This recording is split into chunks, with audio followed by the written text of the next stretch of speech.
जिस देश में जितनी अच्छी टेक्नोलॉजी होती है उस देश को उतना ही विकसित माना जाता है। आज का युग तकनीकी युग है। हर छोटे से लेकर बड़े काम में नई नई तकनीकों का इस्तेमाल करके आप अपना काम बहुत ही आसानी से और जल्दी कर सकते हैं। इसीलिए आज हर चीज में डिजिटाइजेशन को महत्व दिया जा रहा है। हमारे देश को डिजिटल रूप से शक्तिशाली बनाने के लिए प्रधानमंत्री श्री नरेंद्र मोदी जी ने एक अभियान 2015 में शुरू किया था जिसका नाम डिजिटल इंडिया है।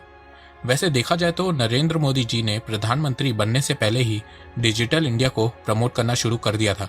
उन्होंने 2014 के इलेक्शन में डिजिटल प्लेटफॉर्म का खूब इस्तेमाल किया, जिसका फायदा ये हुआ कि वो 2014 का इलेक्शन जीत गए और देश के 14वें प्रधानमंत्री बने। फिर प्रधानमंत्री बनने के बाद उन्होंने साल 2015 में ऑफिशियली डिजिटल इंडिया को लॉन्च किया। तो नमस्कार दोस्तों, स्वागत करते हैं आपका चार्जिंग पॉइंट हिंदी में। दोस्तों, आज के इस वीडियो में हम जानेंगे डिजिटल इंडिया के बारे में और जानेंगे कि पिछले 6 सालों में डिजिटल इंडिया सक्सेसफुल रहा है या नहीं। तो जुड़े रहिए आप इस वीडियो के साथ। दोस्तों, मैं ऐसे ही एजुकेशनल टॉपिक पे बात करता हूँ, तो अगर आपको मेरा काम पसंद आता है तो अब आप मुझे सपोर्ट कर सकते हैं पेट्रियन और यूट्यूब में ज्वाइन बटन के थ्रू। और अब आप मुझे फेसबुक, इंस्टाग्राम, ट्विटर में भी फॉलो कर सकते हैं और मेरी वीडियोस को वहाँ पे भी शेयर कर सकते हैं। दोस्तों, अगर आपको एडवांस MS एक्सेल सीखना है तो मैं आपको 1475 रुपये का कोर्स फ्री में दे सकता हूँ। और अगर आपको financial market, share market, mutual fund के बारे में जानना है तो मैं आपको 4720 रुपये का कोर्स फ्री में दे सकता हूँ। दोनों कोर्सेज की लिंक डिस्क्रिप्शन में दी गई है। डिजिटल इंडिया की शुरुआत प्रधानमंत्री नरेंद्र मोदी जी ने 1 जुलाई 2015 को की थी। डिजिटल इंडिया का मोटो पावर टू एम्पावर है। डिजिटल इंडिया प्रोग्राम भारत को डिजिटल तौर पर सशक्त बनाने के लिए शुरू किया गया है। इस प्रोग्राम का मकसद सरकारी सेवाओं को डिजिटाइज करके पेपर वर्क को कम करना है, जिससे काम जल्दी हो सके और करप्शन कम हो। इसके अलावा डिजिटल इंडिया के थ्रू देश में स्टेबल और सिक्योर डिजिटल इंफ्रास्ट्रक्चर डेवलप करना है। देश भर में डिजिटल लिटरेसी को बढ़ाना है। देश के कोने कोने में इंटरनेट सर्विसेज पहुंचाना है। जब 2015 में प्रधानमंत्री नरेंद्र मोदी जी ने डिजिटल इंडिया को लॉन्च किया था, तब किसी को उम्मीद नहीं थी कि डिजिटल इंडिया प्रोग्राम आज इतना सक्सेसफुल हो जाएगा। Internet and mobile association of India IAMAI के मुताबिक 2014 में भारत में इंटरनेट यूजर की संख्या 188 मिलियन थी। मतलब कि 2014 में 18.8 करोड़ लोग भारत में इंटरनेट यूज कर रहे थे। भारत की आबादी का सिर्फ 15% लोग उस समय इंटरनेट यूज करते थे। पर 2021 आते आते इंटरनेट यूजर के मामले में भारत दुनिया का दूसरा सबसे बड़ा देश बन गया। भारत में अब 83 करोड़ लोग इंटरनेट यूज करते हैं, आबादी का 61.6%। आने वाले समय में ये नंबर 100 बढ़ेगा। भारत में इंटरनेट यूजर्स के बढ़ने के पीछे जियो भी एक बहुत बड़ा फैक्टर है। जब से भारत में जियो आया है, इंटरनेट प्लान्स बहुत कम हो गए हैं, जिसके चलते भारत में इंटरनेट यूजर बढ़े हैं। इंटरनेट यूजर्स के साथ साथ भारत में स्मार्टफोन यूजर्स भी बढ़े हैं। स्मार्टफोन यूजर्स के मामले में भारत दुनिया का दूसरा सबसे बड़ा देश बन गया है। भारत में स्मार्टफोन यूजर 439 मिलियन है। लगभग 44 करोड़ लोग भारत में स्मार्टफोन यूज करते हैं, आबादी का 31.8%। 2030 तक भारत में स्मार्टफोन यूजर्स की संख्या 100 करोड़ से ज्यादा होगी। इसके अलावा डिजिटल इंडिया प्रोग्राम के चलते छोटे छोटे गांव में इंटरनेट सर्विसेज पहुंचाई गई। जहां सालों से मोबाइल कनेक्टिविटी नहीं थी, वहां उन्हें इंटरनेट की सर्विसेज मिलने लगी। डिजिटल इंडिया से भारत में मोबाइल फोन की मैन्युफैक्चरिंग बढ़ी है। जैसे जैसे भारत में इंटरनेट और मोबाइल फोन के यूजर बढ़ने लगे, वैसे वैसे भारत में मोबाइल फोन की मैन्युफैक्चरिंग भी बढ़ने लगी। जहां 2014 में भारत में सिर्फ 2 मोबाइल फोन की मैन्युफैक्चरिंग यूनिट थी, वहीं 2021 में आज 200 से ज्यादा मोबाइल फोन्स की मैन्युफैक्चरिंग यूनिट भारत में है। भारत इस समय world second largest mobile manufacturer देश है। इसके अलावा डिजिटल इंडिया से इलेक्ट्रॉनिक मैन्युफैक्चरिंग में भी ग्रोथ देखने को मिली है। डिजिटल इंडिया से मेक इन इंडिया को भी बहुत फायदा हो रहा है। डिजिटल इंडिया के चलते भारत का ई-कॉमर्स मार्केट वर्ल्ड का फास्टेस्ट ग्रोइंग ई-कॉमर्स मार्केट है। पिछले कुछ सालों में भारत का ई-कॉमर्स मार्केट बहुत तेजी से बढ़ा है। 2014 में भारत के ई-कॉमर्स इंडस्ट्री की मार्केट साइज $14 बिलियन थी, वहीं 2021 में यह बढ़ के $81 बिलियन की हो गई है। 2027 तक भारत के ई-कॉमर्स इंडस्ट्री की मार्केट साइज $200 बिलियन को क्रॉस कर जाएगी। इसके अलावा 2030 तक भारत का ऑनलाइन शॉपर बेस दुनिया का दूसरा सबसे बड़ा शॉपर बेस होगा। डिजिटल इंडिया के चलते भारत डिजिटल पेमेंट ट्रांजैक्शन में इस समय दुनिया का नंबर 1 देश है। 2020 में भारत ने चाइना और US दोनों को डिजिटल ट्रांजैक्शन के मामले में हरा दिया था। डिजिटल ट्रांजैक्शन में भारत को नंबर 1 पहुंचाने का श्रेय UPI को जाता है।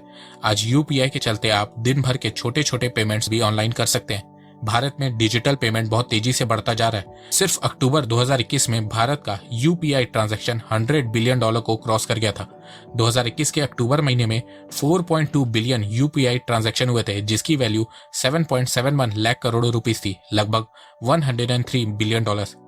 डिजिटल इंडिया के चलते भारत में स्टार्टअप भी बहुत बड़े हैं। नेस्कॉम की रिपोर्ट के मुताबिक जहां 2014 में भारत में 9,000 स्टार्टअप ओपन हुए थे, वहीं आज भारत में सालाना 15,000 से ज्यादा स्टार्टअप ओपन हो रहे हैं और सबसे ज्यादा स्टार्टअप IT सेक्टर में ओपन हो रहे हैं। डिजिटल इंडिया से भारत आज वर्ल्ड का 3rd largest startup ecosystem country बन गया है। भारत के स्टार्टअप में बहुत बड़ी बड़ी इंटरनेशनल कंपनीज इन्वेस्ट कर रही हैं। 2021 के Q3 में भारत की स्टार्टअप कंपनीज ने $17.1 बिलियन का कैपिटल रेज किया था, जो किसी भी क्वार्टर में अब तक का सबसे हाईएस्ट कैपिटल रेस है। 2021 के शुरुआत के 9 महीनों में भारत की स्टार्टअप कंपनीज ने $28 बिलियन की फंडिंग रेस की है। 2021 के 10 महीनों में भारत के 33 स्टार्टअप यूनिकॉर्न क्लब में शामिल हो गए हैं। यूनिकॉर्न क्लब मतलब जिन कंपनीज की वैल्यू $1 बिलियन से ज्यादा हो जाती है। जहां 2011 से 2014 के बीच भारत में सिर्फ 4 कंपनीज यूनिकॉर्न बनी थी, वहीं 2014 से 2021 तक भारत में 65 कंपनीज यूनिकॉर्न बनी है। यूनिकॉर्न रेस के मामले में भारत ने चाइना को भी पीछे छोड़ दिया है। 2021 में अब तक चाइना की 19 कंपनी यूनिकॉर्न क्लब में शामिल हुई हैं, वहीं भारत की 33 कंपनीज यूनिकॉर्न क्लब में शामिल हुई हैं। कोविड के दौरान भी डिजिटल इंडिया का की रोल देखने को मिला है। ऑनलाइन एजुकेशन से लेकर वर्चुअल मीटिंग सब इंटरनेट से होने लगी है। यहाँ तक कि वैक्सीन के रजिस्ट्रेशन में भी डिजिटल प्लेटफॉर्म बहुत काम आया है। भारत ने कोविन ऐप बनाया जो वैक्सीन रजिस्ट्रेशन के लिए बहुत काम आया। भागा दौड़ी वाला सिस्टम खत्म हो गया। कोविन ऐप इतना सक्सेसफुल हो गया कि इसको यूज करने के लिए बहुत से देशों ने इच्छा दिखाई है। इन सब के अलावा डिजिटल इंडिया इनिशिएटिव के अंदर गवर्नमेंट ने बहुत सी डिजिटल सर्विसेज लॉन्च की है, जैसे कि आधार, भीम, UPI, रूपे, GST इन, GEM, government market place, DigiLocker, my government, UMANG digital payment app, Aarogya Setu app, CoWIN app. इसके अलावा और भी बहुत सी सर्विसेज डिफरेंट फील्ड में भारत सरकार ने डिजिटल इंडिया के थ्रू ओपन की है। डिजिटल इंडिया के आने के बाद देश में स्मार्टफोन यूजर्स बढ़े हैं, इंटरनेट यूजर्स बढ़े हैं, कैशलेस ट्रांजैक्शन बढ़े हैं, ई-कॉमर्स बिजनेस बढ़ा है। आज आप सिर्फ अपने स्मार्टफोन से ऑनलाइन फूड ऑर्डर कर सकते हैं, टिकट बुक कर सकते हैं, टैक्सी बुक कर सकते हैं, किसी भी चीज की ऑनलाइन पेमेंट कर सकते हैं, किसी भी रेस्टोरेंट और होटल में बिना कैश के ट्रैवल कर सकते हैं। इसके अलावा बैंक से रिलेटेड सर्विसेज का यूज कर सकते हैं, बिल पे कर सकते हैं, बड़े आराम से ऑनलाइन शॉपिंग कर सकते हैं। इसके अलावा आप कोई भी डॉक्यूमेंट, फाइल, फोटो को डिजी लॉकर में सेव कर सकते हैं, ऑनलाइन स्टडी कर सकते हैं, ऑनलाइन मीटिंग कर सकते हैं और भी बहुत कुछ कर सकते हैं।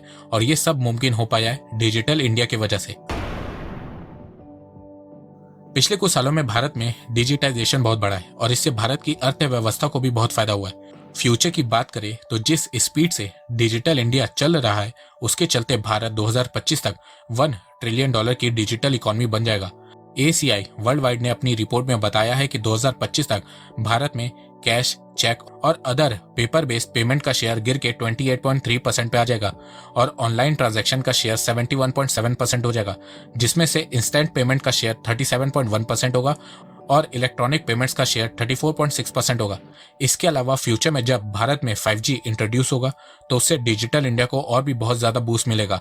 भारत का IT sector, financial sector, ecommerce sector, online education, gaming industry, tourism sector सब बढ़ेगा, जिससे बहुत सी जॉब्स भी जनरेट होंगी। और यकीन मानिए फ्यूचर में आपको ऐसी सर्विसेज मिलेंगी जिनके बारे में हम अभी सोच भी नहीं सकते। देखो, इसमें कोई डाउट नहीं है कि डिजिटल इंडिया इनिशिएटिव एक ह्यूज सक्सेस है, पर डिजिटल इंडिया के सामने कुछ चैलेंजेस भी हैं, जैसे कि भारत सरकार को पूरे देश में इंटरनेट कनेक्टिविटी पहुंचानी होगी। भारत के ज्यादातर स्टेट, सिटीज, विलेजेस में इंटरनेट सर्विसेज पहुंच गई हैं, पर आज भी नॉर्थ ईस्ट, जम्मू कश्मीर और लद्दाख के कुछ इलाकों में इंटरनेट कनेक्टिविटी नहीं पहुंची है। तो भारत सरकार को देश के हर इलाके में इंटरनेट कनेक्टिविटी पहुंचानी होगी। इसके अलावा भारत सरकार को डिजिटल लिटरेसी को बढ़ाना होगा, क्योंकि आज भी भारत में बहुत से लोग हैं जिनको डिजिटाइजेशन के बारे में ज्यादा पता नहीं है, तो उन लोगों को इसके बारे में एजुकेट करना होगा। इसके अलावा साइबर क्राइम को कंट्रोल करना होगा, क्योंकि फ्यूचर में जितना डिजिटाइजेशन बढ़ेगा उतने ही ऑनलाइन फ्रॉड होने के चांसेस भी बढ़ेंगे। तो यहाँ पे भारत सरकार को साइबर क्राइम को कंट्रोल करने के लिए बहुत ध्यान देना होगा, लोगों को ऑनलाइन फ्रॉड के बारे में बताना होगा। इसके अलावा हमारा भी कुछ फर्ज बनता है कि हम उन लोगों को डिजिटाइजेशन के बारे में बताएं जिनको इसके बारे में नहीं पता है, ताकि वो भी देश के विकास में सहायक बन पाए। तो दोस्तों, मुझे लगता है कि अब आपको सब समझ में आ गया होगा। तो अगर आपको ये वीडियो पसंद आए तो आप इस वीडियो को लाइक कीजिए और अब आप मुझे सपोर्ट भी कर सकते हैं पेट्रियन और यूट्यूब में ज्वाइन बटन के थ्रू। एक बात मैं कहना चाहता हूँ, आप जितनी मेरी वीडियोस को शेयर करेंगे उतनी ही रीच मेरी बढ़ेगी और उतने ही लोग मेरे से जुड़ेंगे। तो वीडियो को शेयर करना, चैनल को सब्सक्राइब करना बिल्कुल भी मत भूलिएगा। मैं ऐसे ही एजुकेशनल वीडियोस लाता रहूंगा आप लोगों के लिए।